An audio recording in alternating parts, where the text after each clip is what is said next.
Let me tell you a story, a legend perhaps, of a mundane encounter that will eventually spark multiple lawsuits and trigger a couple of mass extinction events. And it all starts somewhere in a store, with a Japanese executive traveling in America, an executive of the Sega Corporation. They are browsing through the aisles of this store, maybe a grocery store, maybe a local convenience store, when he spots an American comic book about one of their flagship properties. But something catches his eye. Something so offensive to their worldview as a Sega executive, it sets the dominoes in motion for this entire tale. Now, before we continue, I have to emphasize, this may all be but a story or a legend, but the consequences are there for us to talk about, regardless of what the truth is. Besides, as once said by Tony Wilson quoting John Ford, when forced to pick between truth and legend, print the legend.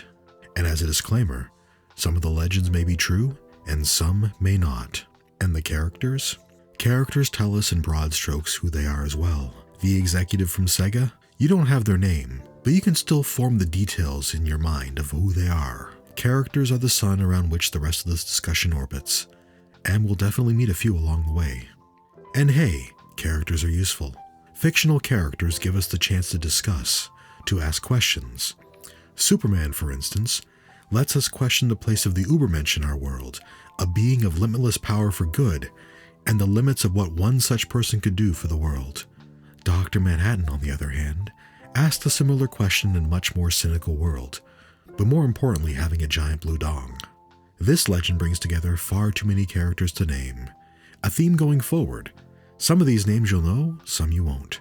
But at the center, there's a blue hedgehog, a red-haired perpetual teenager, Ken Penders, and Dave. Don't worry, we'll get to all of it, I promise. But the central character today, and the question they ask is quite simple. I really all alone forever.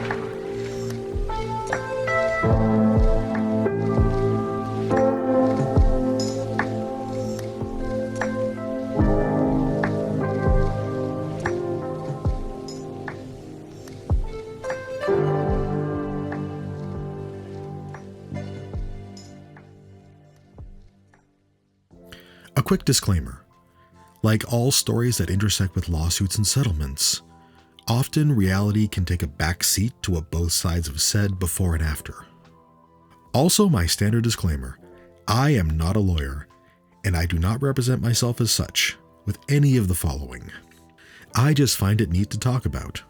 So, with all that disclaiming devices out of the way, let's start. So, I have an obsession with fictional characters.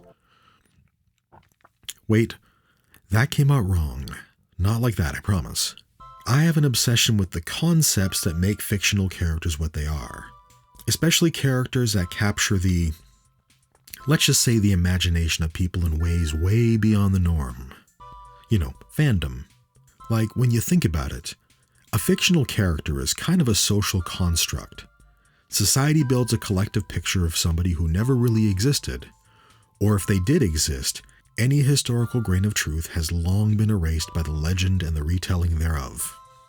With modern intellectual property, this gets weird because the characters themselves are owned by people or corporations, even if the public is left to decide who that character quote-unquote is. For instance, DC could choose to release a Superman movie where Soups just barbecues some kittens with his heat vision, but the public is gonna say, that is not Superman. Hell, one neck snap in Man of Steel enraged the old guard of Superman fans, provoking frame-by-frame breakdowns of Superman causing human collateral damage. But really, it's Zack Snyder, are we surprised? Now, longtime comic book readers are used to having their chain yanked for a reasonable period of time. Characters can turn evil, heroes can die, previously dead inspirations can suddenly come back, as long as eventually things return to the status quo, more or less. Other audiences are a bit more skittish, or at least the suits assume they are. Like, I watched the Thanos snap in a full movie theater, and a whole bunch of people lost their freaking minds, while all the comics readers, whether they knew the ending or not, just smiled.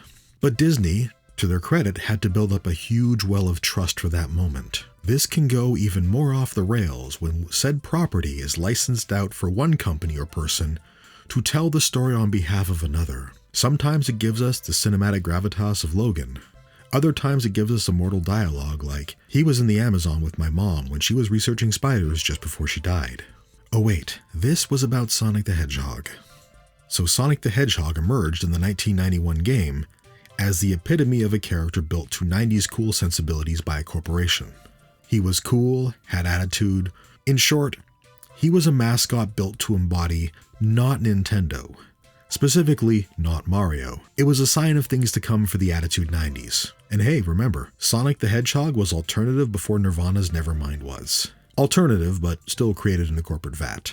And characters often become a reflection of and rooted in the time it originates from. Like, look at what superhero movies came out in the 90s. And when you get a character or setting from a different era and you try to move it forward, there can be a bit of generation shock. Like, I, for one, am devastated that Superman never got a 90s movie. Batman got several of, well, varying quality, but his character had origins in noir and pulp detective stories, very moldable to 90s sensibilities. But Superman, I would love to have seen that tonal car wreck, for all the wrong reasons. As for Sonic, when you think about it, a world where creatures of nature have been forcibly turned into robots to serve an evil mastermind kinda sounds like a good mix for the end of the save the environment 80s into the incoming cyber 90s. I mean, look, Blade Runner it's not, but still, it's with the time. And for Japan, this wasn't exactly a story revolution, because Japanese comics were already deep into their edgy cyberpunk phase by the 80s. Unlike the US, wonder why that is. But Sonic, and their relatively ahead of its time 90s marketing, helped separate Sega from Nintendo, and they had a hit. And with that in mind, it's time to figure out exactly what Sonic's character was. Sonic was cool, and not Nintendo, and, well, you got me there. But seriously, try to describe Sonic in any depth that isn't based on memes or his catchphrases later. Like, it's maybe not edgy, but at least cool, but still a blank canvas. Perfect for kids to imprint onto, right?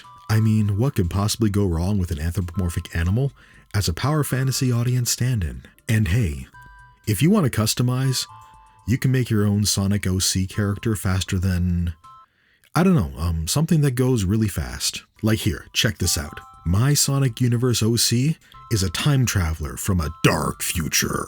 He's come back to the past to try and stop the cataclysm and ensuing cruel empire that has formed. But as a time traveler, he's been pursued by enemy agents who can detect illegal time manipulation activity. So he can't actively change the past himself, and must instead show up at random moments to try and signal to people that this event is important later and to pay attention. I call him Foreshadow the Hedgehog.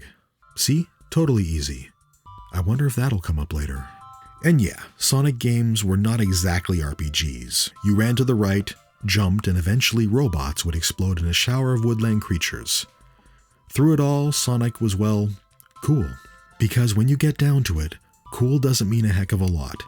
It just projects a character that doesn't give a flying fox about anything in particular. You know, when all you have is edge but no weight, you can cut easily, but not very deep. But again, blank canvases are great for audience imprinting. But you also need to have tie-in merch to capitalize on that. And being the early 90s before the crash, a comic was all but guaranteed. So rest assured, Sonic the Hedgehog was going to have a backstory, but it was going to be up to someone else to make it for them in the US. And Sega, knowing their flagship IP needed a skilled hand in edgy cyberpunk adjacent world building, they turned to Archie Comics. For those folks who've never seen comic books in the supermarket checkout aisle, or didn't have lame parents who wouldn't buy you superhero comics, Archie Comics is one of the elders of the industry, forming first as MLJ Comics in 1939, with Archie himself showing up in Pep Comics of 1941, and being popular to get his own comic in 1942, followed by the eventual company name in 1946. Archie represented clean-cut Americana in comic book form. Comics centered around a group of kids living the idyllic high school life in the town of Riverdale, with protagonist hijinks at most worthy of a parental scolding. This was really safe stuff, and we're talking safe by 1940s and 50s standards. And to be honest, being safe and boring was a pretty bold stance to take in the 30s and 40s. as it was the dawn of the age of Superman and other superheroes, followed by lots of war comics in the 1940s for some reason. After around 1945 or so, appetites for some reason waned for war comics, and the industry got even more edgy. By the 1950s, Archie had a lot of competitors out there. These spooky and violent comics were ready to terrorize Riverdale, but what they weren't ready for was... The Comics Code had been drafted up by the Comics Magazine Association of America to police comic books and prevent the corruption of youth under this insidious medium. In short, there was a moral panic. The author of this book did very deep research. He went to juvenile detention centers and said, "Hey, have you ever read a comic book?" And most of the kids said, "Yes, of course." So clearly, that was the problem. Look, the same moral panic has happened for every other medium of art going forward, and will again. What can I say? Some things never change. So to combat this, they came up with rules. Rules that made comics into black and white, good and evil. No corrupt police, no thieves trying to feed their family, villains can't have smart plans. Even the words crime or horror weren't allowed in the title. No black astronauts and... Wait, hold up. That last one needs an explanation. After the Comics Code took effect, EC Comics, which I think stands for either Educational Comics or Entertaining Comics, decided to reprint a pre-code comic segment in Incredible Science Fiction in 1956 called Judgment Day. This comic is about a Star Trek Federation-like group visiting what was presented as a futuristic society for consideration to enter like the Federation, basically. There was one problem. The world was divided into orange and blue robots, with the orange robots living in prosperity, the blue robots being the underclass, denied opportunities and living in segregation from the orange robots. For this reason, the astronaut rejects their application, and in the final panel, removes his helmet to reveal that he's black, which the astute of you will notice some parallels with the issues they were currently seeing in the 50s, and the 60s, and the 70s, and the... Never mind.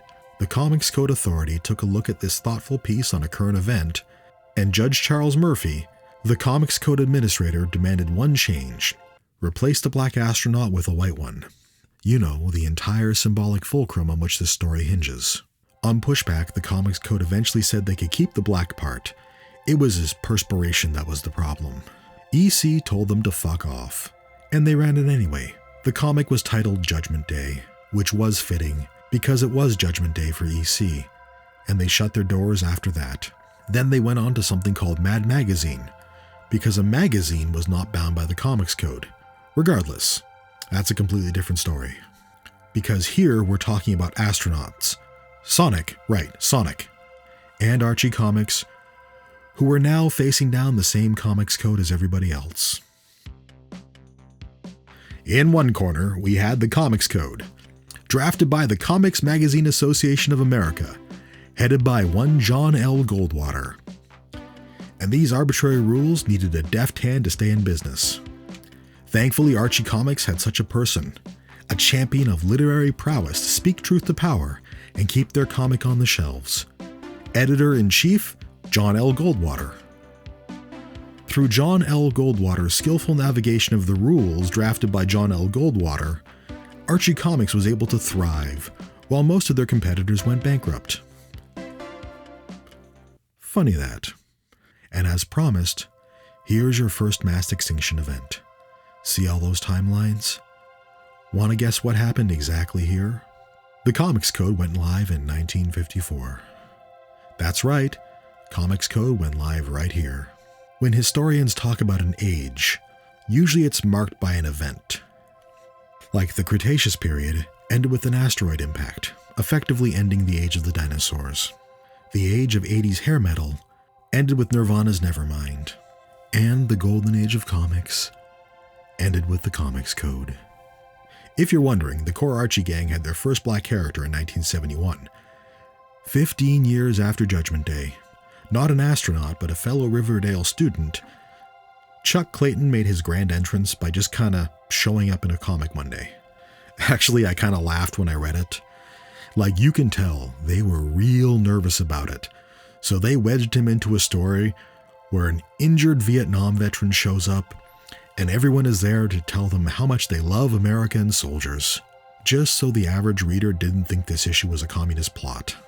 You know, being teenagers, they have to say war is bad, but they're going to skate by that, calling it like a necessary evil to feed the military-industrial complex. Also, I kind of love how they gave Chuck a few controversial lines. Like, you might read into this as maybe they're trying to make sure he's outspoken, but my cynical side says they wanted to make sure if the anti-war stuff went over badly, it wasn't the main Archie gang saying it. Seriously, this is how you're introducing him? In 1971? Like, put the guy at the lunch counter, man. It would at least be symbolically appropriate. Anyway, the Comics Code officially stayed on the books until 2011, but according to legend, became widely toothless by like the late 80s, early 90s, after a wizard named Alan Moore summoned a giant squid to destroy a fictional New York. But by then, the damage had been done to the US comics industry. 40 years of de facto stagnation can often have an effect on the quality of stuff. Like, it was funny, I think it was Spider-Man. There was like a Spider-Man comic where they had to petition the Comics Code to have a plot where someone's life was ruined by drugs. Because the Comics Code was so stringent, they wouldn't let you even talk about drugs, even in the context of them being bad. They actually had to amend the rules later to add, you can talk about drugs as long as you're sure to say that they're bad for you. You know, like these rules weren't even good at turning comics into moral propaganda. So if you're ever wondering why the Joker in the 80s had to loudly announce his crime of stealing all the fruit pies from Fort Knox by walking out the front door, blame the Comics Code. And if you think anime fans are smug for some reason, this might be a good time to point out that Japan had a 40-year head start on more adult plot lines in their comics, which also had a run-on effect on their animation industry. And by the 1980s led to American audiences looking overseas for entertainment. Yes, this is about Sonic the Hedgehog. Let me dovetail that in. Japan was already deep into their cyberpunk phase, so clearly the story of a speedy hedgehog battling back against forced mechanization, people being turned into robots, made for a natural fit with the Sonic universe. But they didn't have a lot of story to go on when they gave it to Archie Comics in '91. This is where we meet Ken Penders. A commercial artist and illustrator, Ken had already started making his way into comics when he saw the rise of Sonic the Hedgehog, and was given an opportunity to join up. This could be the point where I just read Wikipedia and Ken's own blog post about this to fill runtime, but this video is long enough.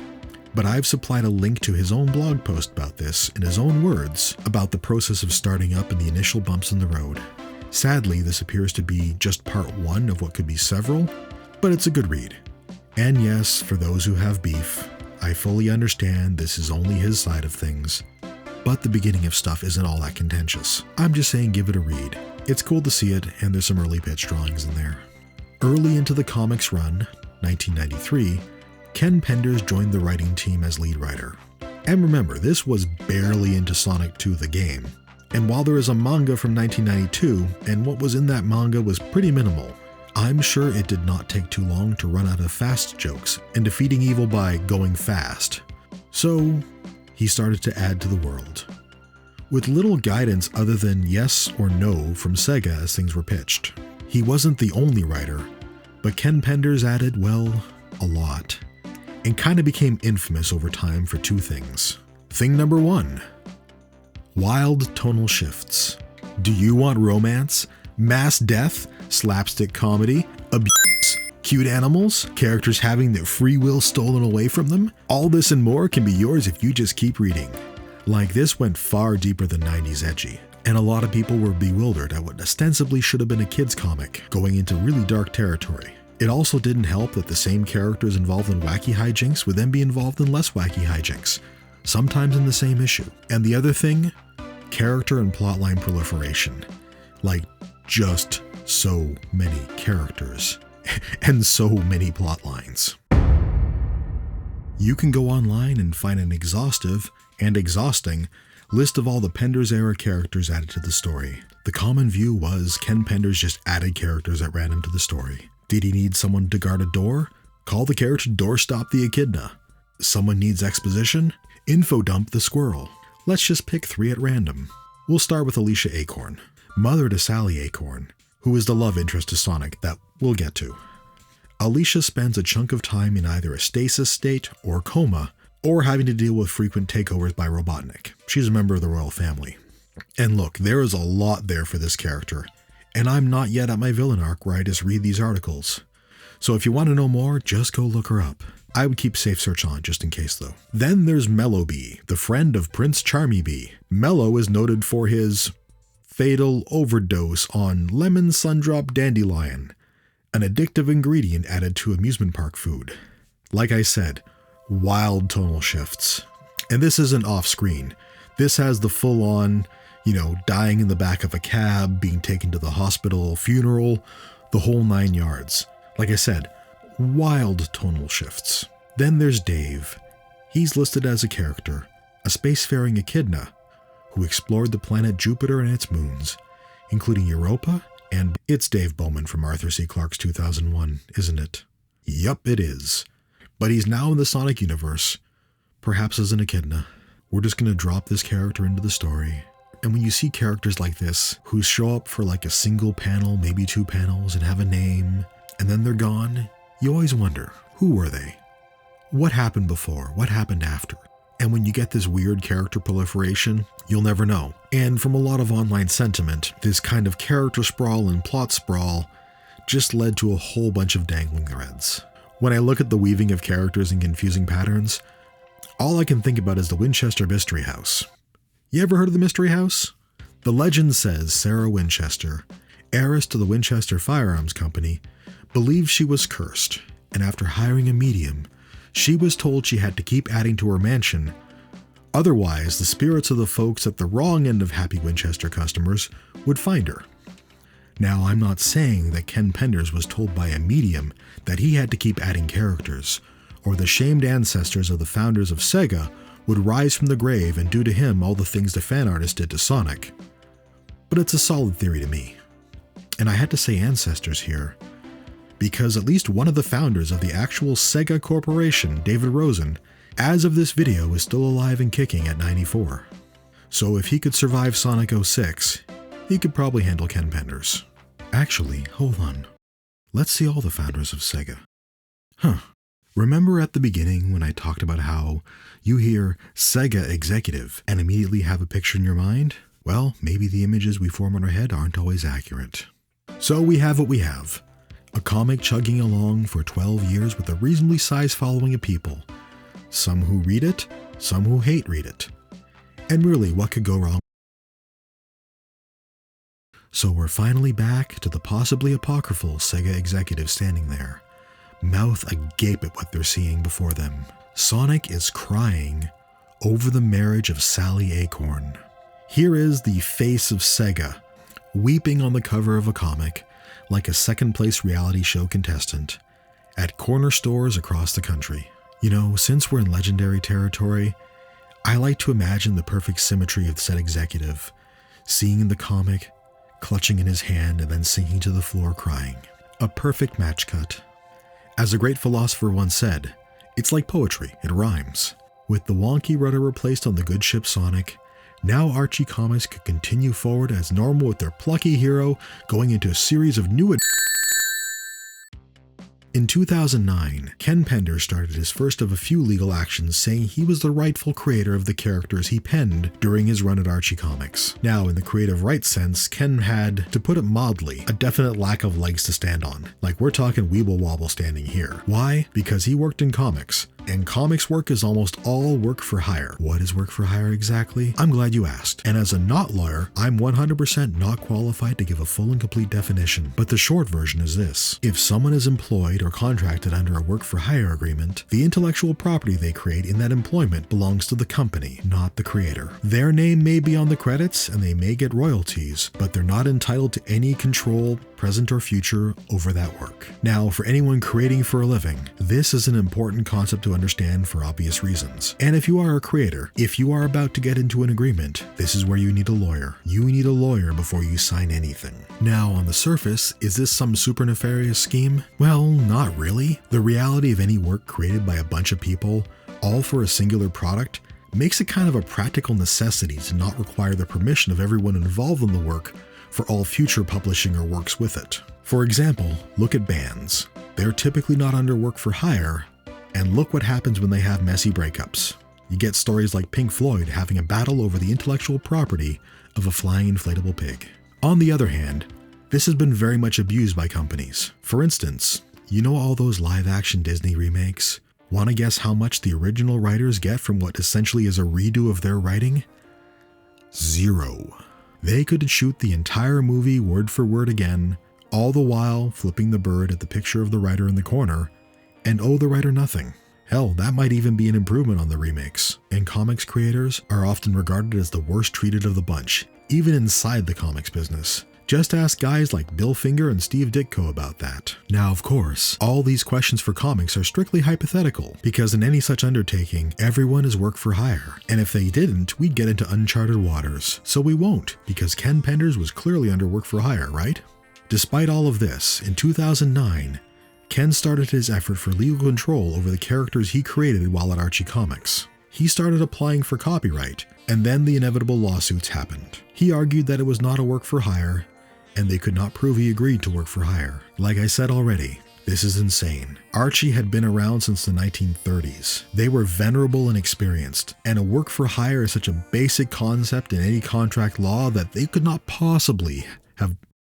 Wait, what? In 1996, some, let's just call it overzealous cleanup of records at Archie Comics, had included some important legal documents, including what the lawyers argued were Ken Penders' original contracts. And they did not have a signed second copy, only an incomplete photocopy, and nothing at all for the first couple years. I've heard this described as a fire as well, but I can't find any supporting bits for that, so we'll just leave it at cleaners trashed some important stuff. And well, missing those contracts, Archie Comics didn't have much proof of their agreement, industry standard or otherwise.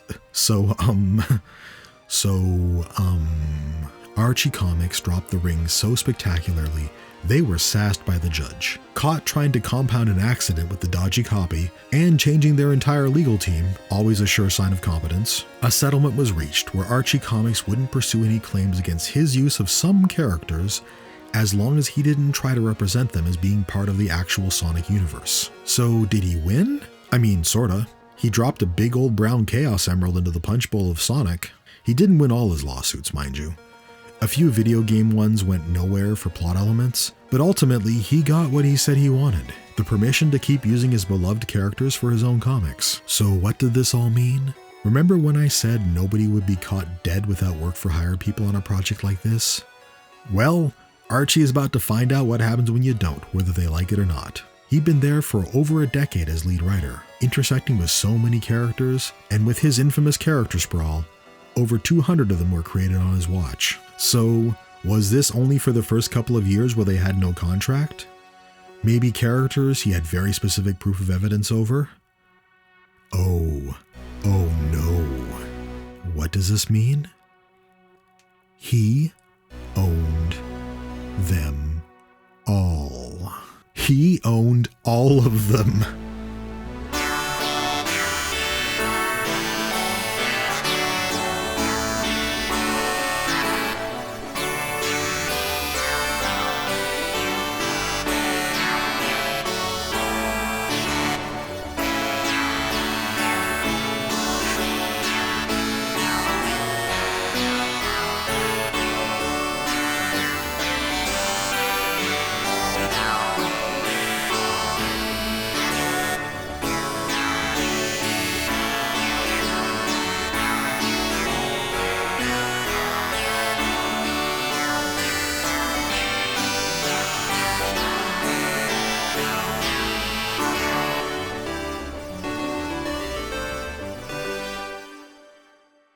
Now this was a big shakeup, and forced a rethink from Archie Comics on how they dealt with the creator. Faced with this, Archie Comics realized the best way to move forward was reworking their royalty agreements for characters created in... Just kidding. Under the precedent of Archie Comics versus having to deal with all this bullshit, they took the logical step of wiping it all out. Gone. While Archie Comics owned the proverbial Winchester Mystery House, hundreds of those rooms were now owned by Ken Penders, and he was going to start charging rent. Facing this reality, they took inspiration from their record keeping and just tossed it all out. The Genesis Wave was an in-comic event that rewrote the universe and just happened to remove all the characters owned by Ken Penders. To this day, those characters have never returned and their fate remains unresolved. And so, we come to the end of the Legend of Ken Penders and Archie Comics, and it is a tale, all right. Now that this whole affair is dead, maybe it's time to borrow a quote from Voltaire. We owe respect to the living. To the dead, we owe only truth. I guess Voltaire was ahead of his time, because that sounds like it's time for a good dunk session on the Ken Penders universe, where we go over some of his crazy moments. To satisfy the internet's need for dunk posts, we gotta go in and react to some of the wildest plot lines in the Sonic universe. Sure, I can't change expressions on this, but you can imagine my face distorting into thumbnail face. So let's get into the craziest Sonic moments from Ken Penders. Number 2. How about the one where Sonic dies and then splits into 4 Sonics? A cyborg, a human in a robot Sonic costume, an alien, and a child clone of Sonic the Hedgehog. Wait, that was Superman. Okay, how about when Sonic meets his parents, only to find out they're actually artificial shape-changing constructs working in the service of evil who are there to... Never mind, that was Spider-Man. And we're not going to even start on the one where Peter Parker mutates into a pregnant spider, okay?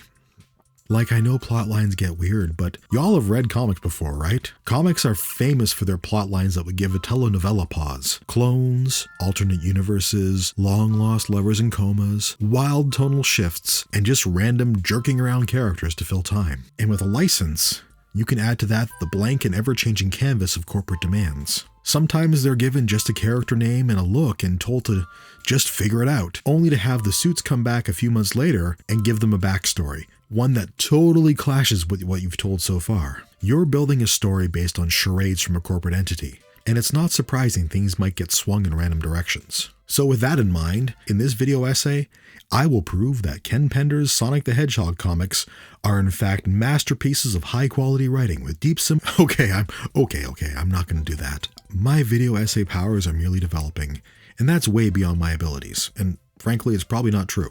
But what I am pointing out is that the bar for 99% of comics has never been that high to begin with, let alone something published by Archie. So there's my big hot take of, it's a bog standard comic book, dude. Probably not gonna light the internet on fire. But hey, I'll give them some credit for trying gravitas in there. Can you imagine if he just solved every problem by saying, chili cheese dogs, ran fast and everything was okay like a knockoff Roadrunner cartoon? Hell, they only made 40-something Roadrunner cartoons. Sooner or later, you're gonna run out of ideas. As for tonal whiplash, if Star-Lord can kidnap Kevin Bacon and have wacky adventures bookended between moments where his dad reveals he beamed cancer into his mom and having half the universe die, you know what? So can Sonic. Maybe it's not as well earned, but you know what? Stories do it all the time. Also, some of that tonal whiplash came from multiple writers and different stories in each issue. Maybe they wanted to balance out the serious with the silly, just like every Marvel movie undercutting every serious story beat with a joke. Also, it does sound like he was very heavy-handed in allegories to, shall we say, the 1930s and 1940s in Western Europe. And to that I say, given recent events, maybe he was being too subtle, cause y'all didn't learn anything.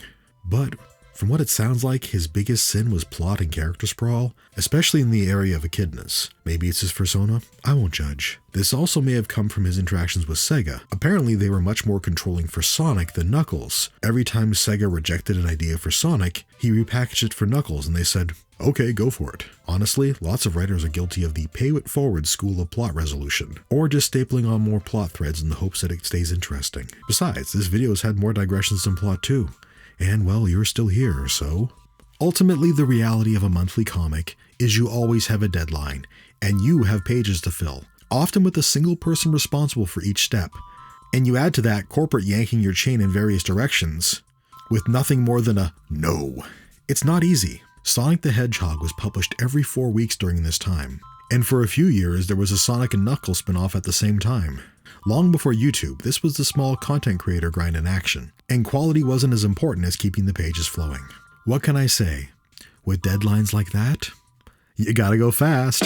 Sorry, I'm not here to convince you Ken Penders is secretly Alan Moore's pen name. But we've never seen them in the same room together. Now, there is the vocally held view that he's some comic creator egomaniac, but really that's just calling him a comic creator twice. He ain't the worst by far. And did Ken Penders go out of his way to salt the earth for the legacy of the comic? His successors at Archie, their IP and other related stuff out of spite or jealousy? Was this act some unheard of action? No, in fact, it already happened to Archie Comics a few years prior. Daniel DeCarlo sued Archie Comics in 2001 over Josie of Josie and the Pussycats when the movie came out. Part of that argument was his original contract didn't cover the medium of film. Unlike Penders, DeCarlo lost because, say it with me, they had proof of work for hire. Their entire system was based on, we own everything, what you gonna do? And as soon as one of those fell, the entire wall falls. But it does sound like some folks are going out of their way to paint everything he did as bad. So I'm going to interrupt the video right now and mention, if this video gets any views whatsoever, this is where, in the comments section, the litany of copy-pasted Ken Penders stories are going to pile up. Where the comments take everything he has said and done in his entire life and do their best to interpret it in the least charitable way possible.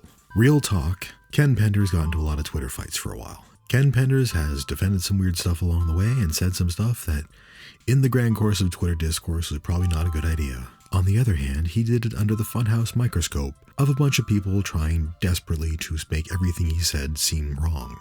I am not going to defend whatever he said online in various arguments. I can't help but point out the irony of the catch-22 that Ken Penders both gets shit for replying to everything on Twitter or blocking people on Twitter. So which one is it going to be? If I had a bunch of people online hating me for my very existence and doing their best to interpret every statement I made in the worst possible way, I'd probably get rather touchy too and start blocking people. So I don't care if Ken Penders screwed over Archie Comics. They just rebooted and went along like nothing happened. Y'all were complaining about those characters anyway, so now they're gone. Shouldn't that be a win-win? I do care if he screwed over the creators, and a lot of this seems to be animosity with them, not necessarily direct screw-over, and the other creators seem to have gone on and done good things anyway, so good on them. The fact that other creators and other people don't like him doesn't make his position on owning the characters after the legal dispute wrong. People should take this as inspiration to take measures to make sure they do own their creations, whenever possible. Just because he's a jerk about something doesn't make him wrong. And yeah, it does seem like he's very heavily invested in this. And I get it, you spend over a decade of your life doing something. You have feelings on it.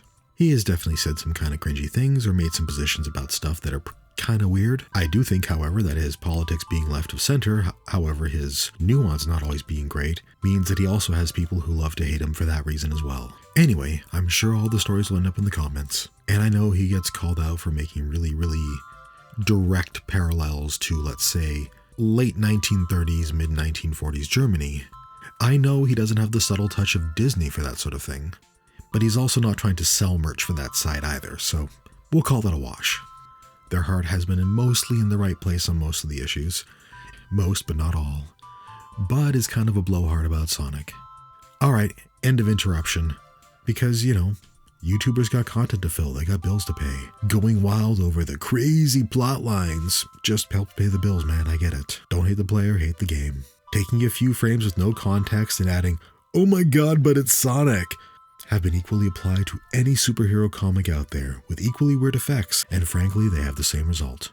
Not to mention, when you're going up against a media company, you're often left in an uphill battle because Ken can be painted as taking away someone's favorite character, when Archie Comics could have simply licensed them from Ken. Given their complete dismissal of their legal team, they weren't exactly looking like the Lannisters here, but back in the day, they did convince the entire industry to put Archie Comics editor-in-chief in charge of the industry standards, resulting in most of the competitors going under. So, who knows? And hey, wild takes get those YouTube eyes, right? But it's always more fun to go with the wild and crazy version of things. As I quoted Tony Wilson, citing John Ford at the beginning, when forced to pick between truth and legend, print the legend. But wait, that's not the real line. It's a paraphrase of the actual line, when the legend becomes fact, print the legend, from The Man Who Shot Liberty Valance, directed by, but not written by John Ford. Even then, I don't know Tony Wilson even originated the line. Everyone's getting that from Steve Coogan portraying Tony Wilson in the excellent movie 24-Hour Party People, but I couldn't track down any quote of Tony Wilson saying it before the movie came out. Though to be fair, I wasn't digging super deep, given this is apparently a video about Sonic the Hedgehog. But if you're a fan of post-punk to alternative music, you should see it. Funny enough, Tony Wilson's story has a very famous contracted as well. And I'm not gonna talk about that. We have digressed enough. But yeah, when I tried to hunt down source for Tony Wilson saying it, all I got was the novelization of the movie with his name on it, or at best, print the legend. But even those are from articles by his friends long after the movie came out and after his death in 2007. It is still quite apt because print the legend and other lines from the movie, which he may or may not have said, were projected on the wall at his funeral. So whether he actually said it or not, in the very end, he went with the legend. Oh yeah, and the Winchester Mystery Mansion. Sarah Winchester desperately trying to keep the evil spirits at bay via renovation. No evidence at all of that except for gossip columns at the time. She had a big house, apparently was very shy and kept to herself, and that probably started the tongues wagging. Wait, people making up lots of weird rumors about what shy people do at home? Who'd have thunk it? All of her employees said she was sensible and not particularly superstitious, and many of the weird house structures turned out to have rational explanations. At worst, this was a case of Sarah Winchester pulling in "architecture is my passion" and using her own home as fan art, sometimes to unusual results. Hell, some of the crazy renovations happened after she died, but the tourist brochure for the mansion won't mention that part. Like they say, print the legend. As for the story of Archie Comics, the Comics Code, and Judgment Day, actually, those are true, just messing with you. How about the legend of the Sega executive at the store? Did that happen?